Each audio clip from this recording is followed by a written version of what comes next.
Bago pa sumikat ang mga beach ng Palawan, matagal nang naririnig mula sa mga kagubatan nito ang mga tunog ng mga ibong dito lang matatagpuan. May matalim at mabilis na parang tumataginting na tawa. Meron ding pa-float na sipol na pataas baba ang tono. Habang tayo ay naaakit sa dagat at dalampasigan, ang mga ibong likas lamang na matatagpuan sa Palawan naman ay umaasa sa lalim at katahimikan ng gubat para mabuhay. Isa na rito ang spot-throated flameback na isang woodpecker na may nagliliyab na gintong likod at pulang balahibo sa ulo.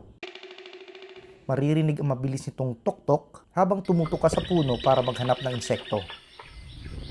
At sa mas malalim na bahagi ng kagubatan, naroon ang white-vented llama. Madaling makilala dahil sa makintab nitong itim na balahibo at tila malambing na huni na bumabalot sa gubat. Patuloy silang nabubuhay dahil nananatiling konektado at protektado ang mga kagubatan ng Palawan, mula Bakawan hanggang kabundukan. Pero kapag nawala ang gubat, mawawala rin ang tahanan nila. Kaya ang tunay na yaman ng Palawan ay hindi lang ang mga tanawing dinarayo natin, kundi ang mga buhay na patuloy natin pinoprotektahan para sa susunod na henerasyon.